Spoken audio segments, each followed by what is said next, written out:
Boa noite, eu sou a Vivi Garbellini, esse é o Midiato Entrevista e hoje eu vou conversar com o Thiago Venanzoni, que é pesquisador da USP e membro aqui do Midiato. Olá a todos, todas, todas, sejam bem-vindos.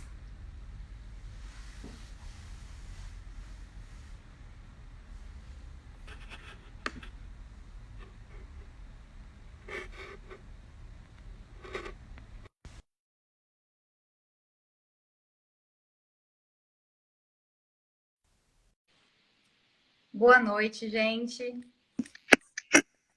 Boa noite, Thiago. Olá, tudo bem? Tá me ouvindo aí? Estou te ouvindo, tá me ouvindo, tá me vendo, certo? Tô, tá tudo certo aqui. Tá bom. Nesses primeiros minutos, a gente geralmente fala alguma coisa, dá o tempo do pessoal entrar. Boa noite para você. Uns dois Peraí. minutos. Tá ouvindo bem agora? Tô, Ah, tá. É porque o fone tava interferindo um pouco. tá, Foi a manhã. Tá me ouvindo bem? tá. Tá. Oi, gente que tá entrando. Tô vendo aí um pessoal já. Oi, Rosana. Oi, Rosana, oi, Natália. Espera um tempinho, né? Dá só um minutinho ou dois, e aí é o tempo também de testar o microfone para ver se tá funcionando. Isso, exatamente. Já vai fazendo todo o trabalho. Oi, Sol. É, o meu microfone não está funcionando. Hoje ele fez uma greve, então eu vou ficar. Quando eu falo assim, tá bem, né? Boa noite, Caio. Como vai? Saudade de sexta da noite, né? Tem vários alunos aqui que eu dei aula sexta-noite, uns semestres atrás. A gente está matando a nossa saudade. Uma saudade, fica sendo uma aula do Thiago. E Olha só. você não é também? Sofia. Oi, Andréia.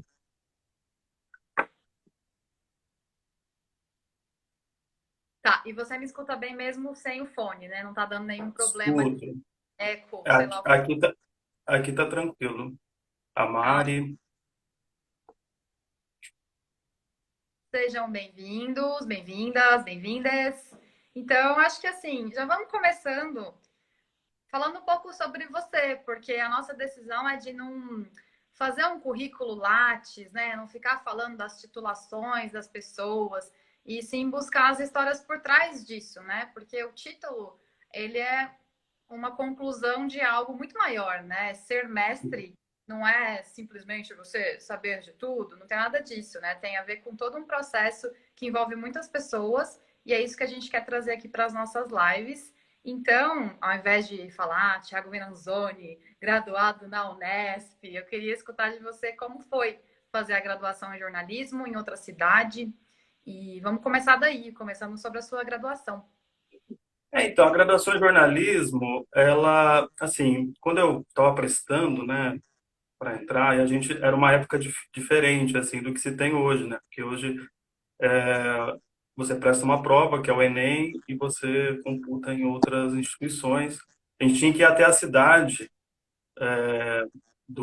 da faculdade, da universidade para fazer. Isso Oi? que ano? Eu prestei 2005 e 2006. Em 2005 eu não cheguei a passar em nenhuma universidade. Em 2006 eu fui aprovado nos vestibulares. E aí eu sempre tive esse interesse pelo audiovisual, assim. Aí na UFSC, Federal de Santa Catarina, eu prestei cinema. Eu cheguei a passar na prova aquele curso da Unicamp de Mediologia, eu acho. Eu fui aprovado, só que eu já estava mais de um mês em Bauru, aí eu resolvi fazer jornalismo, estava já lá habituado na cidade. Então, meu interesse por audiovisual vem antes até da graduação, e na graduação eu tentei encaminhar um pouco por esse caminho, assim, mesmo fazendo jornalismo. Fiz cursos, cursei disciplinas de rádio e TV, já lá na Unesp, que tinha uma abertura de você fazer disciplinas de outros cursos de comunicação. Meus trabalhos dentro do jornalismo eram voltados ao audiovisual. Produzi um documentário, um curta documental durante a graduação para a disciplina de documentário. E meu TCC seria um documentário que eu estava já com um grupo de pessoas para fazer, e a gente estava concorrendo ao Doc TV, que é um edital que existe ainda, é um edital até razoavelmente grande, tinha um bom dinheiro que eles dariam, mas a gente não chegou na última etapa, que era uma etapa mais técnica, a produtora que estava com a gente não entregou uns documentos e a gente não conseguiu produzir esse documentário, isso também acabou com o TCC, e aí eu fui para um outro caminho que eu já estava também desenvolvendo na graduação, que era a pesquisa. Eu não cheguei a fazer iniciação científica, mas eu tinha um projeto de iniciação, e esse projeto de iniciação, ele virou meu TCC, que era algo em torno da crítica de cinema, naquele momento, pensar a ideia de interculturalidade, globalização, pensando no aspecto da crítica a partir de um cinema muito específico, que era o cinema independente norte-americano. Assim. Então, eu queria fazer um pouco esse olhar sobre a crítica no Brasil a esses filmes. E o meu TCC é assim, eu não tenho muitos orgulhos dele, mas ele me ajudou muito a pensar a pesquisa, que aí me encaminhou para o mestrado também, que eu E fiz. teve Claro. algum que você viu que você pensou nessa questão da crítica, ou foi vendo vários filmes? Teve algum filme específico ou festival específico que te virou essa chavinha para se interessar por isso? Então, foi um pouco uma imposição, assim, entre aspas, que depois eu aceitei bem. Mas como eu estava no curso de jornalismo, eu precisava fazer uma espécie de Ah, aderência ao campo do jornalismo. Então, eu fui olhar a crítica jornalística, né? Os críticos sobre esses filmes. Ao invés de fazer uma análise direto nos filmes, né? Eu fiz uma análise a partir da crítica e fazer esse recorte a partir da interculturalidade, ou de uma dimensão intercultural, do olhar da crítica no Brasil para esses filmes especificamente. Era, na verdade, a produção de uma cineasta, que é a Sofia Coppola. Eu tentava olhar um pouco os filmes dela e a recepção desses filmes aqui. Mas eu já também tinha um olhar, assim, um interesse por esse cinema, assim, digamos, né? Cinema independente norte-americano, depois a gente até trabalhou com outras terminologias, que foi que me encaminhou para o mestrado, que eu estudei o cinema do Gus Van Sant, né? uhum. E só sobre o TCC ainda, o que que você percebeu, assim? Porque a gente em pesquisa não fala concluiu, né? A gente não chega a uma conclusão, ainda mais numa monografia de TCC, mas qual que foi a sua percepção, assim? Qual foi um achado sobre esse cinema da Coppola ou sobre a crítica jornalística? Na verdade, o meu interesse era olhar um pouco por que esses filmes dela, especificamente, tinham uma aderência, assim, num determinado público, que era um público universitário também, que eu frequentava e tudo mais. Eu queria entender um pouco essa entrada dela dentro desse público jovem e tal. Um pouco o documentário era sobre isso também, era uma percepção, o projeto documentário, uma percepção sobre um certo consumo cultural juvenil universitário, alguma coisa desse tipo. Você E inclui. aí, não, e aí então era um pouco é, o que me ajudou muito foi assim, eu tinha uma pergunta, né? E eu precisava responder isso não do tipo, porque as pessoas gostam, né? Ou as pessoas que seria uma resposta mais fácil. Eu queria tentar entender qual era o circuito cultural dessa produção dela, da Sofia Coppola, e acho que eu consegui ali. Tem umas loucuras, né? Porque tinha já muita entrada da filosofia, então eu acabei usando autores no mestrado também, né? A Rosana tá aí, a gente pode. Mas tinha muita questão da filosofia presente, eu estava lendo muita coisa e tal. E aí na monografia. Tá, Rosana. Aí na monografia isso também entrou um pouco, assim. Uhum. E no mestrado também. Já também com esse recorte. O mestrado, a minha questão era outra, né? Mas também parte um pouco da monografia. No seu mestrado, qual que foi a grande questão, assim, e o que que te motivou a estudar o Gus Van Sant? Daí eu fui mais para a questão da análise mesmo, né, no mestrado, do que a questão da crítica. Tentar pensar um pouco, que era um interesse também meu já na graduação, porque eu percebia que esse interesse vinha também de uma certa adesão estética à produção, aos filmes, assim. Então, o Gus Van Sant me interessou muitos anos atrás. No Gus Van Sant me interessou é, olhar um pouco que também tinha esse paralelo com a pesquisa da minha orientadora, que é a Rosana, que está aqui presente, que é olhar essa ideia do real, né? Como é que esses filmes também, ou os filmes dele, né? Esses três que eu analisei, que era o Paranoid Park, o Last Days, eu tô falando ao contrário, né? E o Elefante, como eles também, a partir de fatos sociais narrados nessas produções, eles também tinham essa adesão do real ali presente nesses três filmes. Então, eu fui mais para análise fílmica de alguma maneira, assim, e não fui tanto na crítica como na graduação, porque eu já também não tinha eu não tinha essa obrigação de olhar pelo viés jornalístico, né, como na graduação. E você foi deixando um pouco o jornalismo, então, e entrando mais fundo no audiovisual, né? Super legal. Exatamente.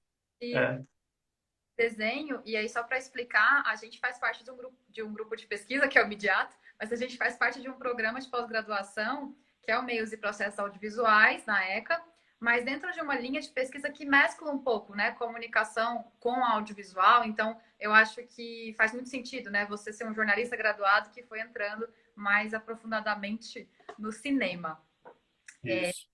Então, e no mestrado, qual que foi assim um achado, algo que você percebeu no cinema do Gus Van Sant ou de filmes que tratam do real de uma maneira mais geral, assim, que você achou?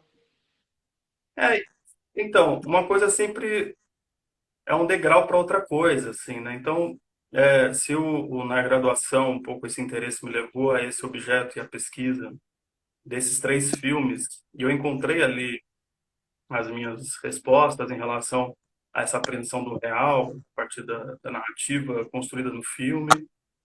Eu entrei também numa outra chave, num outro olhar, que seria esse olhar do social, dentro da produção do Gus Van Sant.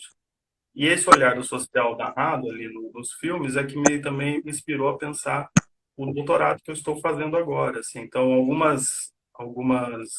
alguns conceitos de identificação, identidade, reconhecimento, eu já trabalhei assim levemente no mestrado a partir da produção do Gus Van Sant, e que foram estruturas teóricas que me levaram também a pensar o doutorado. Então, eu acho que é um caminho assim mesmo. Eu percebo um pouco essa trajetória como um percurso que eu vou descobrindo coisas que vão me levando a outros lugares, assim. Fora propriamente a questão da pesquisa, essa questão metodológica e tudo mais. Fazer a pesquisa já é muita coisa, né? A gente tem muita coisa para ler, para pensar, para trocar com outras pessoas, mas durante o mestrado você também fez outras coisas assim no mercado. Você fazia produção de filmes, você entrou nessa parte mais que a gente fala que é do mercado. Entrei um pouco, assim. Trabalhei em duas editoras, né? A Zup e a Vice, por um período. E lá eu consegui, eu era, assim, minha principal função era redação, né? Texto, trabalhar com texto e tudo mais. Mas, sobretudo, na Vice, eu trabalhava num projeto muito específico, eu tinha que produzir alguns conteúdos de imagem, também alguns conteúdos audiovisuais. Na ZUP também, porque tinha um aspecto lá, uma, uma entrada da ZUP TV, que eles vinculavam na MTV, era uma produtora, mas a gente também assessorava essa produtora, então isso também sempre caminhou comigo na minha produção, no meu trabalho, né? De trabalhar a produção audiovisual e a produção textual um pouco próximas uma das outras, assim. E E não pode falar. mentalmente faz muito sentido, né? Você fazer pesquisa de temas que têm alguma conexão com isso, com as coisas que você trabalhava. Mas como é que você conciliava as duas atividades mesmo? Então, eu fiz uma escolha, né, num determinado momento que na minha pesquisa de mestrado, fiz com bolsa FAPESP. Então, eu estava fazendo alguns trabalhos, mas quando eu tive a bolsa, até pelo impedimento de trabalhar, eu fiz essa escolha de não trabalhar porque eu acho que essas coisas são muito difíceis de conciliar mesmo, assim. O tempo de escrita, o tempo de pesquisa, ele é um tempo que não corresponde ao tempo do trabalho. A não ser que quando você faz um trabalho, por exemplo, trabalho docente, né, que é um trabalho que é o que eu faço hoje, que eu consigo,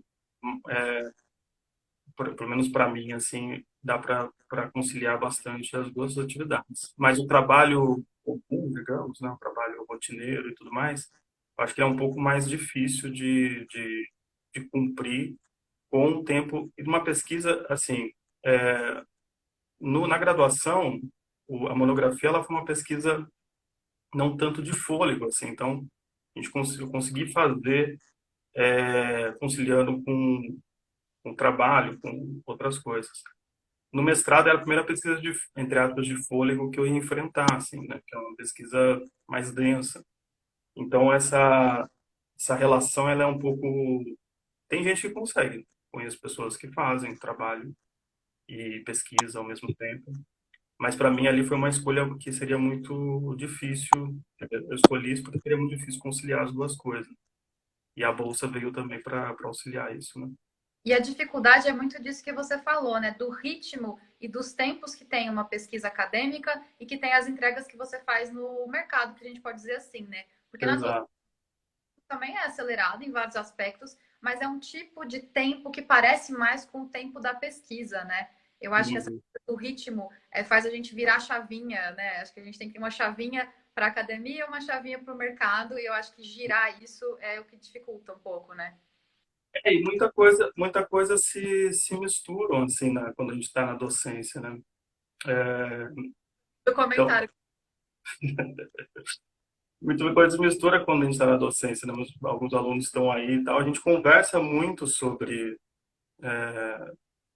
questões, sobre a situação do audiovisual, as questões audiovisuais. Então, essas trocas que acontecem em sala de aula também, e que a gente acaba também tendo que preparar a aula, e aí tem uma entrada, uma entrada teórica também, que a gente sempre tem que se colocar e ter na docência. Então, essas coisas acabam se juntando, fora a questão do tempo também, né? O tempo, digamos, o tempo colocado para as aulas, ainda que a gente dê muitas aulas, né? Ele é um tempo que não se aproxima das 40 horas de trabalho que normalmente as pessoas têm, Uhum. e ocupando manhã e tarde, à noite muito cansado. Então, tem toda essa rotina também que ajuda na relação entre pesquisa e docência, né? Só um recado para quem está chegando agora, eu sou a Vivi Garbellini, esse é o Thiago Venanzoni, nós fazemos parte aqui do Imediato e hoje é um papo para falar sobre a carreira e a pesquisa do Thiago, então sejam bem-vindos, bem-vindos, e vamos continuar com uma pergunta. Você começou na docência enquanto estava no mestrado ou foi quando estava no doutorado?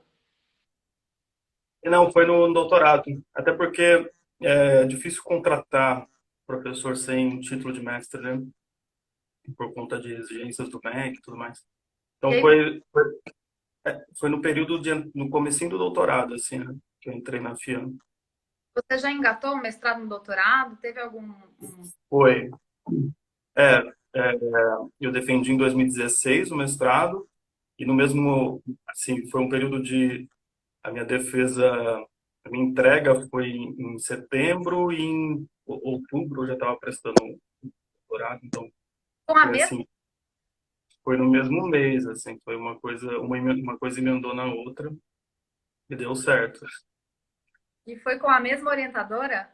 Foi com a Rosana. É. Muito boa mesmo, não? Você continua. Não, mas mas assim, como tem um prazo, né, de entrega eu consegui ter um tempo razoável assim para pensar no projeto do doutorado, né? Claro que às vezes a gente pensa essas coisas meio em conjunto também, né? Então vários interesses do doutorado já estavam já no final do mestrado. Então, quando a gente fiz a entrega, acho que foi em agosto que eu fiz o depósito do mestrado, que é quando a gente deposita a dissertação e a tese, a gente tem um período até a banca, né? O que ficou, o problema, na verdade, era o fato de eu não ter, sei lá, se eu não fosse aprovado na banca, né? Poderia acontecer, assim. Aí eu talvez estaria prestando doutorado sem É chato. exatamente aprovado, ia ser um pouco chata. É, e aí, qual que é o tema do seu doutorado, né, atualmente, e da sua tese, aliás? E conta um pouco dos objetos, né? Objeto de pesquisa, não sei se a gente está falando muito academiquez, mas né, o que que você estuda de fato? Então, no mestrado, essa questão estética da imagem, ela ficou muito forte para mim, assim. Então, logo quando eu terminei o mestrado, eu fazia muito análise, até isso foi uma questão na banca, assim. Minha análise estava muito centrada na questão das imagens, porque eu estava muito envolvido com essas teorias das imagens, que é algo que eu gosto ainda, eu gosto de ler esses teóricos das imagens e tudo mais. E aí eu estava olhando um pouco as produções de imagens a partir do Brasil naquele momento, assim. Então eu estava vendo várias imagens da sessão do impeachment da Dilma, assisti, escrevi sobre essas imagens, assim, fazia um fichamento dessas imagens. As imagens dos secundaristas nas greves, nas ocupações, as imagens dos black blocs. Então, fui assim olhando um pouco essa produção das imagens e chegando um pouco a entender, a tentar ver relações entre elas, assim, pensando do ponto de vista estético. E aí, na conversa, isso já entrando no doutorado, na conversa com a minha orientadora, com a Rosana, ela me pôs uma questão que eu achei assim que foi fundamental para pensar o que são essas imagens, ou como pensar essas imagens, que depois até virou a parte de produção, daqui a pouco eu chego. Que era muito difícil, isso poderia até ser um artigo, enfim, alguma coisa, mas era muito difícil chegar e pensar essas produções como uma produção única, ou na sua relação, assim, homogênea, digamos assim. Porque eram produções de lugares muito distintos, e produções distintas, heterogêneas. Então foi aí que eu cheguei na questão da produção desses grupos e coletivos, assim, porque daí eu consegui criar uma certa centralidade ou uma certa homogeneidade, ainda que exista heterogeneidades ou relações muito diferentes entre essas produções. Então, esse foi um primeiro passo, assim, sair do campo das imagens. Você Oi? decidiu, então, Não entendi. quais são os coletivos que você decidiu estudar? Então, no primeiro momento, eu cheguei em algumas produções que já se conhecia como produções de coletivos, né, audiovisuais, que já tinham um certo reconhecimento, tinha um alumbramento lá do Ceará. É, mas depois eu vi que eu deveria colocar outros recortes, outras categorias nessas produções. Mas um filme que sempre teve presente, assim, desde o começo, foi o filme do o Air Hotel Cambridge, que é um filme da Eliane Café. Não é um filme produzido por um coletivo, mas é uma produção coletiva, digamos assim, uma produção a partir dos próprios moradores, ocupantes lá da ocupação Cambridge, né? Do movimento de ocupação, e produziram essa produção junto com a Eliane Café e com a produtora dela. Então, isso me chamava a atenção, o que era essa produção. E a partir disso eu comecei a ver que havia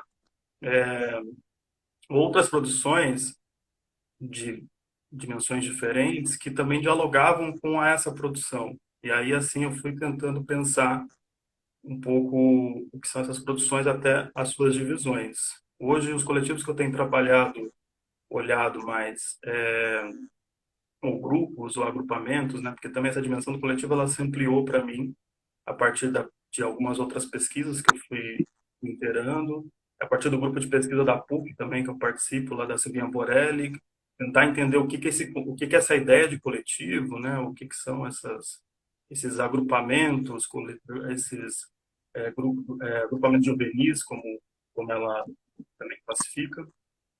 E eu fui olhando um pouco essas produções do cinema brasileiro recente, né, que é o termo que a gente tem usado. Recente é a parte. Então, isso é uma terminologia que a gente tem adotado pensando no cinema de 2010 para cá, assim, né? Eu não, assim, não sei exatamente se há uma dimensão de temporalidade para não usar contemporâneo, porque ele pode, essa ideia de contemporâneo pode levar a gente para outros lugares, né? Aí usam essa ideia do cinema brasileiro recente para tentar dizer um pouco esse cinema, essa produção de 2010 para cá, porque teve mudanças, né? E é um pouco isso que eu quero, um pouco isso também que eu debato na minha tese, essas mudanças do ponto de vista da produção, do ponto de vista da descentralização dos recursos, para onde se caminha. Então, eu falei do Cambridge, e aí eu estou tentando pensar em grupos de produção, né? Então, o Cambridge pensando numa produção que passou a ser uma produção mais coletiva, digamos assim, né? A partir dos movimentos, do movimento de ocupação, de quem estava lá no Cambridge, dos moradores, ocupantes do Cambridge. E aí eu penso também na produção da Elisa Capai, do Espero Tua Revolta, e do filme da Josefate, da, do Rio de Janeiro, o Filme de Verão. Também foi feito a partir de, dos jovens que participaram do roteiro, da produção, e dos aspectos mais de produção mesmo dos filmes. E aí eu tenho pensado também a Filme de Plástico em Contagem, a Rosa Filmes do Recôncavo Baiano, e o Seis Cine, que é o coletivo de cinema de Ceilândia, do Adley Queiroz, o Branco Sai Preto Fica, e outros filmes, pensando isso como uma produção desse cinema contemporâneo, desse cinema recente brasileiro, assim, a partir dessa descentralização, de outros financiamentos. E agora, um outro capítulo que vai se formar é a produção, digamos assim, que não tem tanto esse financiamento, ou não está vinculado às à agência de cinema e a editais, mas que produz audiovisual nas periferias. E eu tenho pensado alguns coletivos como a Visionária, a Grego do Pêssego e outras produções aqui de São Paulo, que também se aderem a essa lógica, esse entendimento do que eu tenho colocado como produção coletiva, de coletivos. E esses filmes todos, eles são ficcionais, documentais, ou você mistura um pouco? Tem de tudo, assim. Mas tem um padrão, tem uma certa recorrência estética, digamos assim. Uhum. Mas eles também lidam, essas produções também lidam com essa ideia do real, do referencial e do ficcional em várias das suas produções, das suas narrativas. Isso eu tenho debatido. É claro que o meu interesse, em algum momento, ele virou a parte de produção mais na qualificação. Qualificação é importante, amigos. Qualificação um lugar em que várias questões encontram respostas, mesmo que você não tinha as questões previamente colocadas. Assim, pelo menos para mim, as duas qualificações, mestrado e doutorado, foram importantes nesse sentido. E na qualificação do doutorado, uma colocação foi muito fundamental, assim, de pensar a questão da produção. Sair um pouco desse aspecto da estética e pensar um pouco a questão da produção e de como elas poderiam dar respostas ao que eu estava buscando, né? E foi um pouco esse caminho que eu percorri e tenho percorrido neste momento.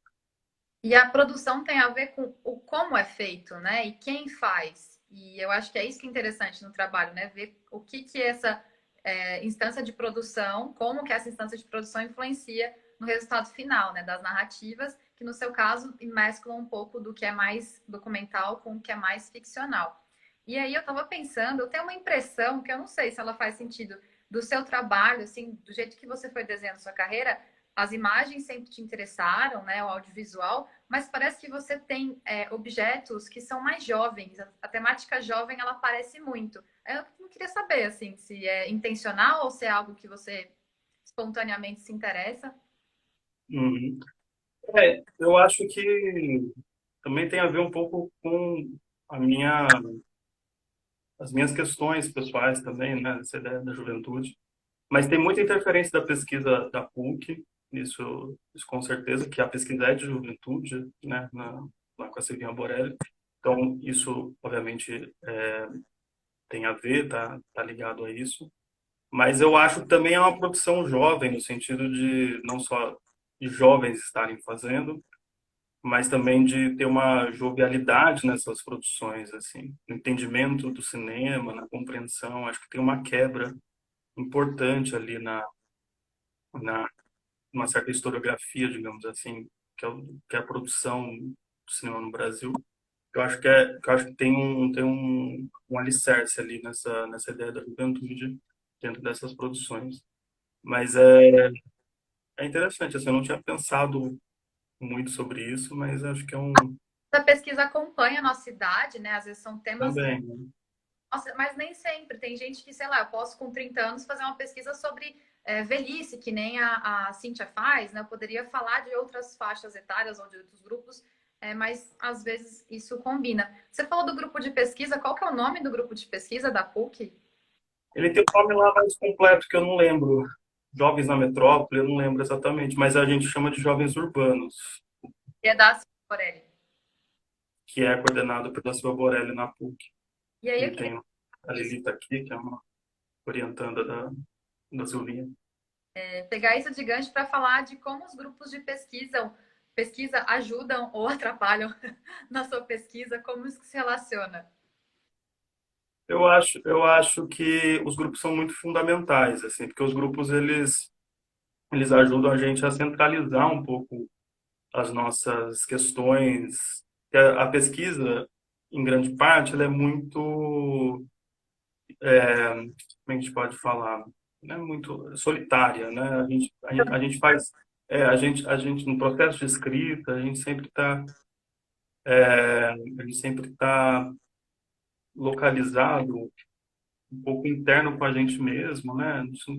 E os grupos ajudam a gente a ter essa dimensão, vou falar o termo, né? Coletivo da nossa pesquisa em relação a outras pesquisas, que a gente não está sozinho no mundo, que a gente tem pessoas que se interessam por coisas parecidas com a nossa. As pesquisas elas têm relações, mesmo que elas não diretamente se dialoguem, mas elas podem ter relações. E o grupo também tem essa ideia da pesquisa do grupo, né? Que eu acho que é um fato importante assim dos grupos de pesquisa, no geral, que eu acho que é fundamental assim para o nosso entendimento como pesquisador também, que a pesquisa ela é fruto também de um esforço que não é só nosso, ele é algo que precisa ser partilhado. Eu acho que você vai concordar comigo que às vezes a gente lê muita coisa, mas é conversando com as pessoas que a gente faz conexões, que a gente junta uma Uhum. informação com outra e às vezes outra pessoa olhando para o seu trabalho vai mostrar conexões, vai mostrar temas que são semelhantes, né? Eu acho que a pesquisa é solitária em alguns aspectos, mas em vários outros ela é coletiva, né? E ela não precisa ser tão solitária, né? Tem esse detalhe também, né? A gente pode fazer uma pesquisa, mesmo que ela seja uma pesquisa que a gente faça, ela pode estar sempre em atividade ou em relação com outras pessoas, assim, mesmo que seja uma conversa sobre a pesquisa, né? É importante se os grupos de pesquisa, eles têm essa coisa fundamental. Além, claro, toda a questão de gerar debates, de ser grupo de leituras também, de ser exposições teóricas, de você ter um aprendizado ali que não exatamente está relacionado à sua pesquisa, mas ao seu lugar como pesquisador, né? Que os grupos de pesquisa também ajudam nesse sentido. E quando você comentou que do mestrado você foi direto para o doutorado, algumas pessoas fazem isso, né? O próprio Eduardo Pascoal, que acabou de entrar na nossa live, Sim. fez esse processo. Outras pessoas A demoram Sofia, também. Outras pessoas demoram muitos anos. E no meu caso, por exemplo, eu demorei acho que um, 2 anos mais ou menos, assim, eu tive um gap, mas que também não foi tão longo. E eu acho que a Rosana perguntou, né? Aliás, comentou sobre isso, né? De fazer mestrado e doutorado na sequência. Eu acho que não tem um certo, né? Eu acho que o tempo de cada um é muito diferente um do outro. E o que faz sentido é buscar, né, objetos e temas que tenham a ver com a gente, que tenham a ver com o programa no qual a gente vai se inscrever. Então, só para. Não é uma resposta, né? Mas um comentário do que a Rosana disse sobre essa sequência de mestrado e doutorado. Eu acho que não tem um timing certo, né? Não, acho que é um pouco o que a gente tem de interesses, né? E também algumas projeções que a gente faz. Quando eu entrei no doutorado, por exemplo, eu tinha uma ideia de que, ao finalizar o doutorado, eu poderia prestar concursos públicos, né? Era docente, mas isso mudou um pouco nesse panorama atual. Então, assim, a gente faz projeções, até às vezes para resolver fazer o mestrado, né? A Natália está comentando aqui que às vezes as pessoas demoram muitos anos, porque o sentido que isso ganha para a gente pode variar de um tempo para o outro, assim, né? Então, acho que não tem um certo e um errado nisso. Só responder uma questão que o Caio colocou, o que que é a qualificação, porque eu acho que isso é importante mesmo, que é uma figura que tem, e tem muito aluno de graduação aqui, alguns alunos que fazem iniciação, que têm interesse talvez em fazer pesquisa, a qualificação é um momento que normalmente ocorre no meio da pesquisa, em que a gente apresenta um relatório do que a gente fez até aquele momento, com algumas indefinições ainda, o que é comum ter, e uma banca é constituída para fazer uma avaliação disso. Ela é uma banca deliberativa, então ela pode recusar, isso eu nunca vi acontecendo, assim. É mais uma banca de conversa, e eu acho que é um ponto importante, porque a banca de defesa mesmo, ela tem mais esse aspecto, por ser uma banca aberta, por ter muita gente e tal, ela tem mais esse aspecto de ser uma consagração de um trabalho mesmo, uma contemplação do trabalho, enquanto a banca de qualificação, pelo menos para mim, ela foi sempre um lugar um lugar de confrontar mesmo a minha pesquisa, né? Não do ponto de vista de contradizê-la, mas de colocá-la em discussão. Então, vamos discutir aqui o que você... Então, ela é um momento importante, assim, que a gente tem na, aqui nas pesquisas aqui no Brasil. E voltando só para fazer um comentário, o caso da Natália é interessante porque ela demorou muito tempo entre, acho que a graduação e uma pós que ela fez, e depois, finalmente, o mestrado na ECA, mas tudo que ela viveu enquanto jornalista agrega, né? Eu acho que a experiência enquanto jornalista, ou no seu caso, enquanto alguém que está produzindo audiovisual, isso agrega para a gente enquanto pesquisador, né? Ou pesquisadora, porque afinal somos uma pessoa só e essa visão de como são feitas as coisas, né, do que está acontecendo, por exemplo, essa questão do feminismo, né, do feminismo midiático, que é o que a Natália estuda, Sim. percepção que ela trouxe da Natália jornalista, né, e eu acho que essas coisas, por mais que seja difícil conciliar no dia a dia, né, como atividades profissionais e tudo mais, eu acho muito importante a gente ter essas visões, é como se a gente estivesse olhando com lentes diferentes, né? Então a minha lente de pesquisador é uma, a minha lente de jornalista é outra, mas eu sou uma pessoa só e eu acho que a gente constrói conhecimento assim. Claro que a gente não está construindo grandes teorias e sistemas filosóficos, mas a gente está construindo pecinhas de teoria, né? A nossa tese é um ponto de vista que vem justamente desse todo, né? Que é dos livros, mas que também é da vivência com as pessoas, do que está acontecendo nas redes e você está ganhando elogios aqui nos comentários, parabéns. Crediano. Olá, Crediano, tudo bem? Como vai? Não, acho que sim, acho que sim. Até eu quero fazer, só para quem, a Natália, que é uma outra integrante do grupo de pesquisa, né, do Midiato, ela estuda a Mulher Maravilha e a recepção, né, sim, de forma bastante genérica, né. Então, quem gosta dos filmes de herói pode procurá-la, que ela é super boa nisso. Sim. Mas, assim, no caso da docência, por exemplo, me ajuda muito, assim, meu contato, minha relação com os alunos e com as alunas, na conversa, no que está para além até de um ensinamento, de né, do que é dito, conversado e tudo mais.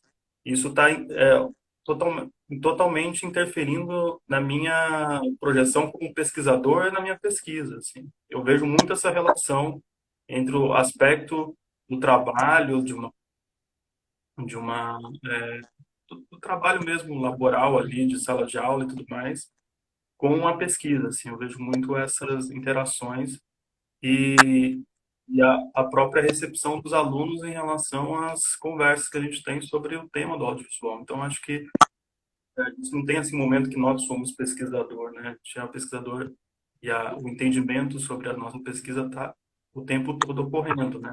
Ela pode ocorrer em vários momentos, às vezes até de forma inesperada. A gente se fecha às vezes lá. Você se fecha em casa para escrever, mas você não se fecha, né, no sentido mais Uhum. tem que estar aberto, ainda mais na comunicação, no audiovisual, nas humanas, né? A gente tem que estar olhando para as ruas e para as redes e para o que os jovens estão falando. E eu acho que é isso que você Exatamente. fala de aula é muito um espaço para trazer coisas novas, né? Para escutar coisas novas que estão sendo trazidas, na verdade. O Luiz Mauro, que é o professor que participou aqui da nossa live, ele falou na live, ele costuma falar disso, da importância da sala de aula para um professor e a sala de aula da graduação, né? Que é ali que se renovam os temas, que se renovam as metodologias, porque a gente não tem uma metodologia pronta e perfeita que a gente vai utilizar para qualquer objeto, né? Eu acho que às vezes os objetos novos fazem a gente chacoalhar o jeito que a gente olha, a metodologia que a gente usa e tal. E aí, queria fazer esse comentário e te perguntar como tem sido a experiência de docente, se esse ano em específico a gente pode diferenciar, porque eu acho que É, bem diferente, mas em geral, assim, como que tem sido o seu lado professor? eu até brinquei com os alunos, assim, que pelo menos a gente teve um período para se conhecer, né? Para alguns alunos eu era professor, um professor que não tinha dado aula ainda, para outros não, já era um professor que já tinha dado aula em semestres passados. Mas a gente teve lá pelo menos um mês e pouco para se conhecer, porque senão seria mais estranho ainda a gente já entrar no virtual, que talvez aconteça agora nesse segundo semestre, né? Mas é um pouco isso que eu estava colocando, assim. E acho que o Luiz Mauro, né, como você comentou, ele foi uma questão importante, porque se o professor se coloca em, em abertura para os alunos, de uma forma geral, a gente acaba recebendo muitas coisas importantes na nossa concepção mesmo. É uma espécie de dialética, sei lá, de entendimento das percepções, das questões que eles têm em relação aos mais variados temas e assuntos, assim. Então, por isso que eu estava dizendo que eu vejo muita interação entre a docência e a pesquisa, porque várias questões da minha pesquisa eu já pensei, por exemplo, em algum texto que o aluno fez sobre um determinado filme, entendeu? Para tentar entender um pouco a percepção e as questões que também é trazida para mim a partir dos alunos. Então, essa essa dimensão da docência ela é fundamental, assim. Até por várias e várias vezes eu falo que a, a questão a sala de aula é uma espécie de às vezes você está tipo, com muita coisa na cabeça, muitas questões, parece que você entra na sala de aula e tudo aquilo fica de lado. Assim, a gente tem aquele momento da sala de aula, aquele momento de diálogo e conversa com os alunos e que é fundamental. Assim, não consigo mais me ver fazendo outra coisa. Posso fazer outras coisas além da sala de aula, mas eu preciso também estar lá, assim, porque é de fato muito importante. Acaba aprendendo muito, né? Você está lá numa posição de ensinar, mas ao mesmo tempo também é de aprendizado, né? Eu acho que não tem muita razão de não ser desse jeito, assim, da gente também não aprender com eles. Assim.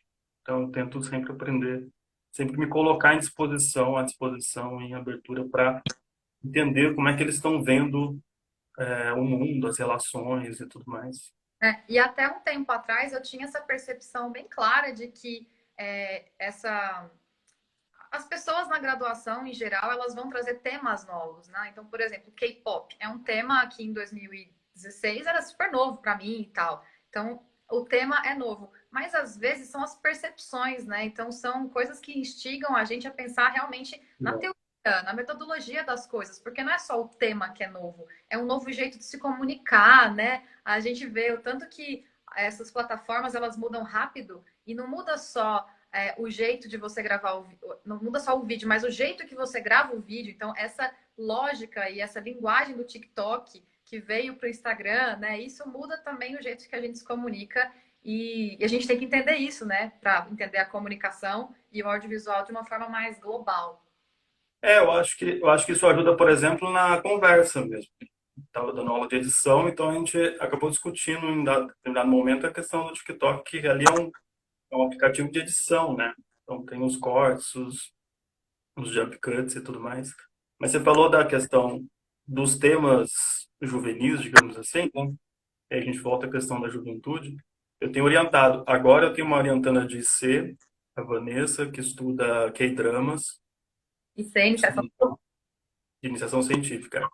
Estuda os dramas coreanos. A Mariana Raya, não sei se ela está aqui ainda, mas ela estava aqui, ela estudou o K-pop e as questões dela eram muito importantes, assim, ela estudou uma apropriação latina em grupos de K-pop, que é muito presente na iniciação, e ela estudou um filme, uma produção, um K-drama, um drama coreano, Aqui. a lá, Mariana Raya, que chama, aqui chamou Invasão Zumbi, que é um filme que teve uma repercussão muito grande no Brasil. Ele é um filme de zumbi coreano, mas ele é muito importante e interessante. Não se prenda pelo gênero. E ela estava estudando essa questão cultural mesmo. E são questões que, assim, eu não tenho. é, eu aprendi muito com a pesquisa dela, e tenho aprendido com as pesquisas do, de outros alunos que fizeram TCC, que fizeram iniciação comigo, porque as questões deles são diferentes, as questões dos alunos são diferentes, né? Então a gente acaba nos apropriando dessas questões. Tem, é a verdade, a Mariana também tem uma iniciação, assim, porque ela não se limita a fazer uma iniciação, ela vai fazer duas iniciações. E ela Brajão. fez uma iniciação sobre K-drama também. Mas é isso, o interesse da pesquisa dela, é o interesse dela, mas que eu também me aproprio desse interesse nesse sentido, né? E hoje eu posso, enfim, eu sei um pouco mais sobre os K-dramas e os K-pops e toda a cultura coreana por causa da Mariana, da Vanessa. Isso E, também acontece, né, com outros interesses de outros alunos. e eu acho que enquanto pesquisadoras e pesquisadores, é importante a gente saber quais são esses interesses que são fortes e que são globais, porque o K-pop, a questão não é a gente gostar ou não do ritmo, é a gente entender o K-pop como um fenômeno cultural, né? O K-drama, Sim. não entendo do tema, mas eu imagino que tem a ver com isso também, né? Desse poder que é geopolítico e que vai influenciar, né, até o Trump, até enfim, eventos E aí tem geopolíticos uma coisa fundamental que está na pesquisa da Mariana Raia, que é uma política de Estado, né, no, de um na Coreia do Sul, a produção cultural, né? Não sei se o K-drama entra que nem o K-pop, mas enfim. também. Então, às vezes a gente não se interessa exatamente por gostar, né? Vai muito além do gosto. E eu acho que a gente está aberto para escutar os interesses das pessoas, ajudam nisso, a gente ampliar a nossa visão de mundo mesmo. Olha, o pessoal ficou curioso para ler as pesquisas, Sim. peço pro Tiago que ele manda as Tem minhas. aí, tem os TCCs, eu posso mandar. Foi a Gabi. A Gabi foi uma aluna aqui desse semestre, que era da turma que eu brinquei, que pelo menos a gente se conheceu por um mês presencialmente, depois a gente foi para aula remota. Mas é isso, os interesses dessas pesquisas acabam interferindo um pouco, mesmo esse aspecto cultural, que quando a Mariana Raia estava olhando essa dimensão cultural, eu também estava olhando para a dimensão cultural da minha pesquisa, como é que isso se também tá em questão ali. Então, a gente sempre vai ter relações similares, assim, pensando nas pesquisas em geral, assim, mesmo que não tenha uma ligação direta com o tema, mas as questões às vezes se aproximam, os interesses. Às vezes o que aproxima é uma coisa mais, é um subtexto, né? Por exemplo, quando você estava interessado nos filmes da Coppola, mas não no filme em si, mas na crítica que foi feita ao Uhum. filme. E aí essa sua aluna estava atrás de saber de uma apropriação latina do K-pop, né? Então são Isso, questões. é sempre uma questão sobre aquilo, não é um objeto em si, exatamente. Eu acho que é legal a gente ir achando, né, as nossas linhagens, que às vezes é pelo tema em si, ou às vezes é pelo raciocínio que tem no geral. E a gente está chegando no fim, você acredita? Pois é, foi rápido, né? Então eu quero perguntar se alguém tem alguma dúvida que a gente possa responder agora. E a gente vai publicar os TCCs no site do Midiato em breve. Acho que é uma ideia boa. Acho que é uma boa ideia. Breve, aguarde, acho que vai ter isso. A gente conta depois. Vamos ver se aparece pergunta. Não apareceu. Então, o que mais que a gente pode falar para finalizar? Agora está no doutorado, sendo docente. E você pretende fazer mais pesquisas ou chega? Ah, sim, não, acho que a gente não vai parar de pesquisar nunca mais, né? Isso é uma sina, assim, da nossa, da nossa situação como sujeito, assim. Mas eu acho que eu tenho gostado muito da minha pesquisa atual, assim, porque eu tenho encontrado coisas interessantes, assim, eu acho que é, acho que esse é o motivo da gente fazer a pesquisa, né? Então, assim, quando eu comecei a encontrar essas produções e comecei a ver que havia ali uma relação meio de estrutura entre elas, ainda que elas não sejam feitas pelos mesmos grupos de pessoas e tudo mais, é isso que me fez motivar é, o interesse e a continuidade dessa pesquisa, que como a Rosana bem lembrou, eu estou no meu último semestre de pesquisa, né? Então, estou trabalhando agora no meu último capítulo e nesse entendimento. Então, eu vejo que tem uma produção que se colocou mais a partir de uma abertura coletiva, que são essas produções de produtoras já mais consolidadas, tem essas produções que se colocaram mais nesse momento, né? Que eu falei de Contagem, falei de Ceilândia e do Recôncavo Baiano, que são lugares que não têm um histórico ou uma estrutura de produção consagrada, etc. E estou falando agora dessas produções mais periféricas, que se ligam também aos meus alunos, no sentido de também entender as produções deles, né? E como eles são, como elas são feitas, como eles se viram para produzir, mais ou menos assim. Então, é um pouco isso que eu tenho notado agora a partir desse capítulo 3 que eu estou na escrita, e se tudo der certo, a gente finaliza em breve. Então, depois do doutorado, você pretende fazer assim um pós-doutorado? Você iria por essa mesma linha de pesquisa ou você não tem ideia ainda? Não, eu tenho algumas, como eu falei, né, o interesse por pesquisa sempre existe, sempre está presente. Então, eu estou tentando pensar um pouco esse tipo de estrutura de produção em outros lugares. Assim, já pensei como é que o funk, como é que a produção musical do funk também no Brasil hoje, como é que ela se coloca. Essa questão do território, que é muito importante na minha pesquisa, também está ligado à questão da produção musical. Então, eu tenho pensado assim, mas nada ainda muito, como eu falei, né? Sempre uma coisa leva a outra, né? Então, talvez o final do meu doutorado me leve ao meu pós-doc também e Como, a pesquisas futuras. como a Rosana colocou aqui, a pesquisa está sempre em transformação, né? E é isso, um assunto puxa o outro, uma perspectiva Exato. outra, e é isso, né? Sempre muito ligado ao que está acontecendo nesse momento, né? Nas produções que estão acontecendo. Então, Interpreta. eu sem Ancine, as pessoas continuam produzindo, fazendo as coisas do jeito que dá, e às vezes nessa estética da gambiarra tem muita coisa muito rica. Né? Então, acho que a gente tem que encerrar, Né? Não está gravado. mas pode pegar esses últimos minutos aí, fala o que você quiser. Eu queria, enfim, agradecer a oportunidade de falar um pouquinho da pesquisa, a falar para mais gente, né, sobre a minha pesquisa. Com alguns alunos eu converso assim de vez em quando dá tempo em sala de aula de conversar, então seria uma oportunidade de falar também para eles, assim, de forma mais geral, o que que eu faço como pesquisador. E agradecer também a todo mundo pela presença aqui, por interagir, fiz aqui várias interações de amigos, de alunos, de colegas. Acho que é legal isso, uma boa experiência. Muito obrigado. Eu quero terminar falando uma coisa que, assim, eu falo com o Thiago todo dia, né?